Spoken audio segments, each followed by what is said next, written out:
Today's video is all about the appetizers. These party foods are great for game day, the Super Bowl, or you can even have them for dinner. Hey y'all, I'm Valerie and welcome to my kitchen. In today's video, I'm sharing 5 appetizer recipes. They are all so good. Okay y'all, let's get started. This first one is cream cheese and candied bacon bites. To begin, you're going to cook up 5 slices of bacon. And I like to cut mine into small pieces, especially if the recipe calls for cooked and crumbled bacon.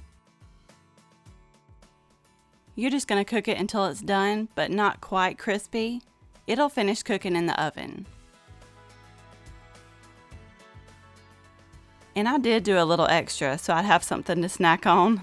And when that's done, you're going to remove it to a paper towel lined plate and set it aside. Over to the counter, in a small bowl, I added 2 ounces of softened cream cheese. And to that, I added 1 tablespoon of brown sugar. I'm just using my spatula there to mix it until it's well combined.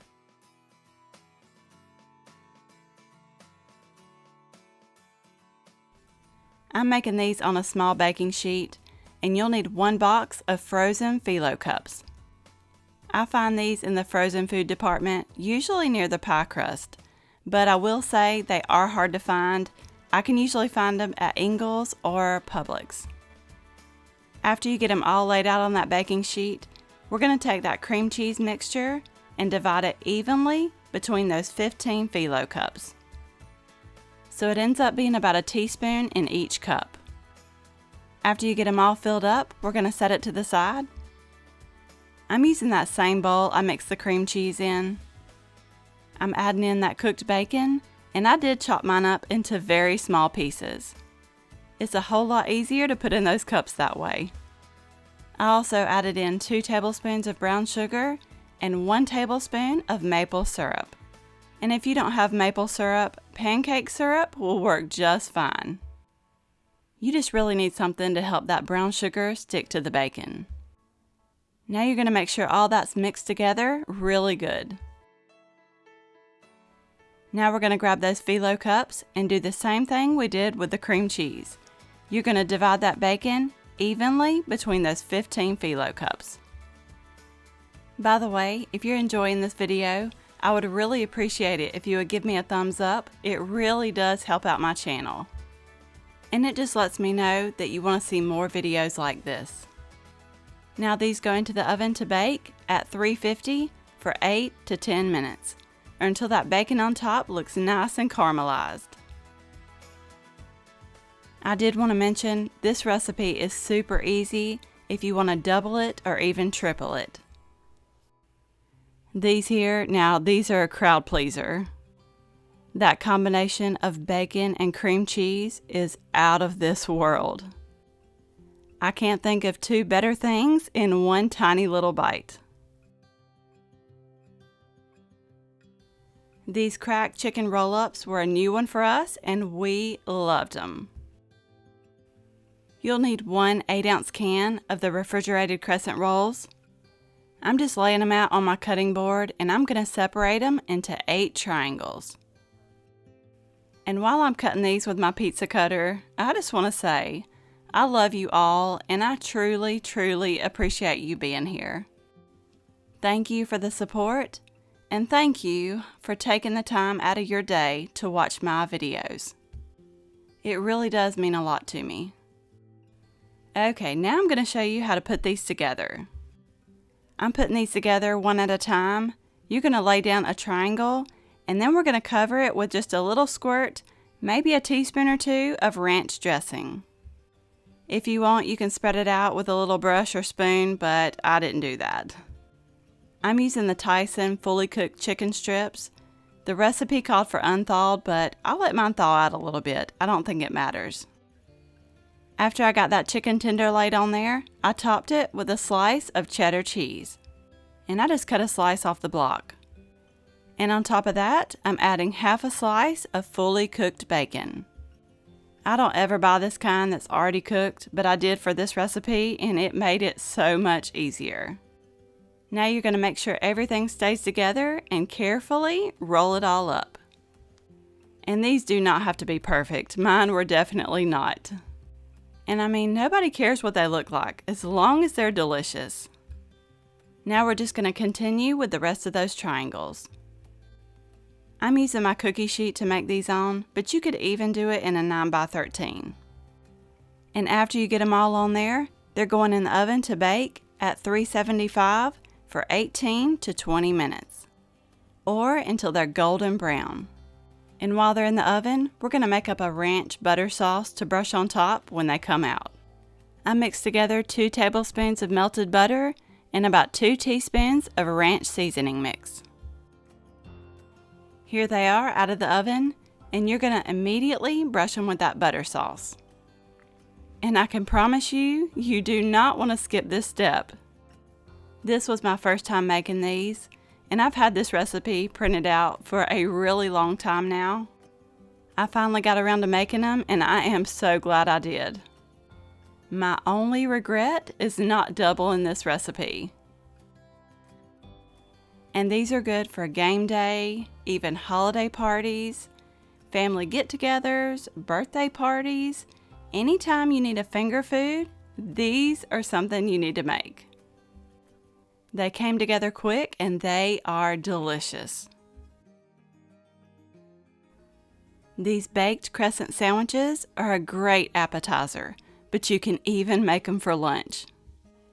I'm making them in a 9x13 baking dish. You'll need 2 8-ounce cans of refrigerated crescent rolls. I had 1 Pillsbury and 1 Great Value, so I'm just using what I got here. I opened up that first can and spread it out to cover the bottom of that dish. I just pressed those seams together. If you had the crescent dough sheets, that would be even better. After you get it in there, you're going to bake it at 350 for 10 minutes. And while those are in the oven, I'm going to make up a butter sauce. The recipe says to do this on the stovetop, but I did not. In a small bowl, I combined 6 tablespoons of melted butter, 2 tablespoons of brown sugar, 2 tablespoons of Worcestershire sauce, and instead of Dijon mustard, I added 1 tablespoon of honey mustard. I also added about 1 tablespoon of sesame seeds. Then you're going to whisk all that together until it's well combined. And if you feel like you need to, you can pop it in the microwave at 15-second intervals until that sugar is completely dissolved. And when those partially baked crescent rolls come out of the oven, you're going to brush them with half of that sauce. And I probably did a little less than half. You can just use your own judgment here. Now the sauce is amazing, but you just don't want to overdo it. Next, we're going to lay down 6 slices of provolone cheese. Or you can even use any cheese you like here. If you prefer Swiss, that'll be just fine too. And on top of that cheese, you're going to cover it with half a pound. I did a little less than half a pound of thinly sliced turkey. And on top of that turkey, I did about 1/3 pound of thinly sliced deli roast beef. But wait, there's more. I'm laying down a little less than half a pound of thinly sliced ham. And y'all, you can really change up the meats in here and do the ones that you prefer. Just make it your own. Now I'm sprinkling over about 1/3 cup of cooked and crumbled bacon. And if you want to make it even easier, you can use one of those little bags of the real bacon pieces. I gotta say, bacon is good in anything. Don't y'all agree? Now I'm sprinkling over a heaping 1/2 cup of shredded cheddar cheese. When you get it all on there, we're going to push it to the side, and I'm going to show you a little trick how I add on the top. I'm just laying down a piece of parchment paper, or you can even use a piece of wax paper. I unrolled that second can of crescent rolls. You're just going to lay them down on that parchment paper, spread them out, and press those seams together. And while I'm thinking about it, if you're new and you love easy recipes, I would really love to have you here. Go ahead and hit that subscribe button down below. That way you get notified of all my future videos. When you get that crescent dough pressed out into one big rectangle, You're just going to flip it over and lay it on top. Then you're going to carefully peel back that parchment paper. I was trying to figure out where to start. If one corner don't work, you can always just move to the next. And as long as you do this carefully, it'll come right off. I just do all this where I don't have to try to press the seams together after I get it on top. It's a lot easier to do it before and then add it on. And if it happens to be a little too big, you can just tuck those edges down into the side there.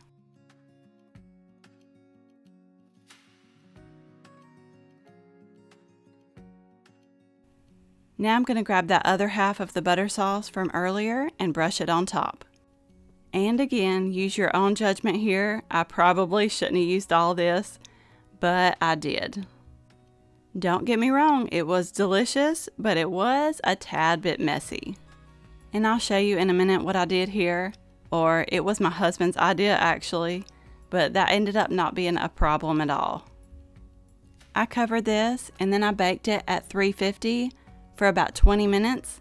Then you're going to uncover it and let it continue to bake for another 15 to 20 minutes until that top is golden brown. We had these for lunch with a simple little side salad, but my husband told me, he said, that's kind of a big appetizer, and it was. He said that he thought I should cut them into small pieces and put a toothpick in them. So I did, and that was genius. I was mad at myself for not doing that to start with. I told him he's going to have to help me out more often, especially if he's going to come up with ideas as good as this. They were adorable. The perfect little bite-sized appetizer. These ended up being a new family favorite. This Crockpot queso dip was super easy to make. You'll need 2 pounds of the Velveeta queso blanco cheese, or you can use white American cheese. I cut that into cubes and added it to a small crock pot. The recipe says you can use a 1.5 quart mini slow cooker. Next, you're going to add in a 4-ounce can of diced green chilies, and I did not drain those.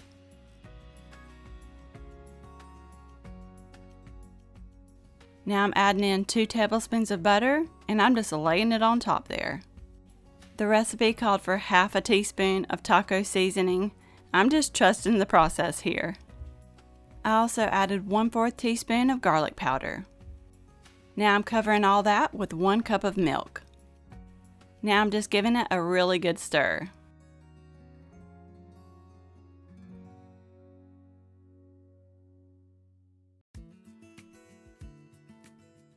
I covered it and let it cook on low for 2 hours.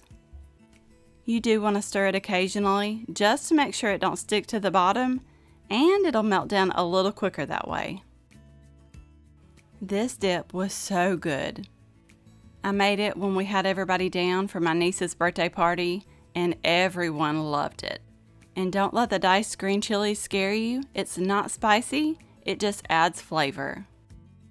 We used the tortilla scoops for this, but it would really be good with the Frito scoops. These pepperoni pizza Hawaiian rolls were so fun to make. I've got a small baking sheet here, and I just covered it with aluminum foil. Foil. Sorry y'all, it just comes out full. I've got a 12-count package of Hawaiian rolls. I took them out of that bag and separated each of those rolls. You're going to take each roll and make 2 cuts in it. In each of those cuts, you're not going to cut all the way to the bottom, just about 2/3 of the way down. This gives us a little room to stuff things inside here.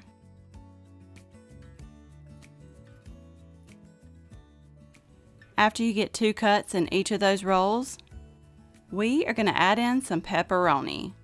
And the recipe calls for 72 slices to be exact. We're going to add 6 pepperonis to each roll. I'm tucking 3 down into one cut and 3 in the other. While I'm putting these together, you'll have to tell me, what is your favorite go-to appetizer? I just made a brand new one actually, and it'll be in my next appetizer video, and they were out of this world. So you'll have to be on the lookout for that. Now you're going to need 6 slices of cheese. The recipe called for mozzarella, but I'm just using provolone because that's what I had on hand. And we actually prefer provolone, so it worked out just fine. You're going to put half a slice in each roll, and I just tore mine into small pieces and then kind of tucked it down in between each of those pepperonis. That helps them to hold together a little better too. Okay, who all here is watching the Super Bowl? I have not quite yet learned football, but I'll be watching only because my husband will be watching and I'll be able to see it from the kitchen. I'll be in the kitchen making appetizers and eating appetizers. I may watch the halftime if it's good though. In a small bowl here, I have 4 tablespoons of melted butter. I added 1 teaspoon of Italian seasoning and half a teaspoon of garlic powder.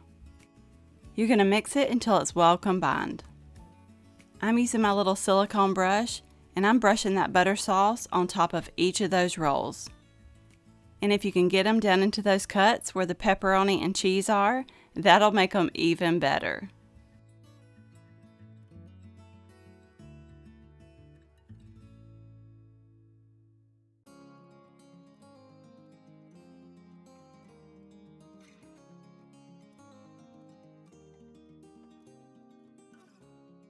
And lastly, you're going to sprinkle them with Parmesan cheese. You just add on as much or as little as you like here.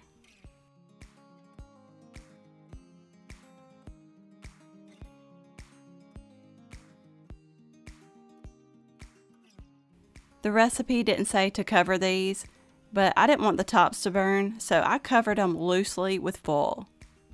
And they're going to bake at 350 for 10 to 12 minutes. I did remove that foil and let them bake for about 3 or 4 more minutes just to get those tops golden brown. And you want to make sure that cheese is completely melted.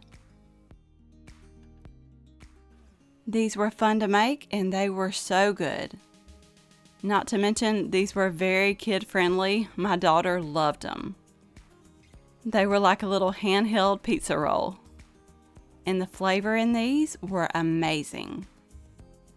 Definitely a great appetizer for game day. I really hope you enjoyed this video. You may also like these. Don't forget to subscribe down below for more easy recipes, and I will see you in the next one.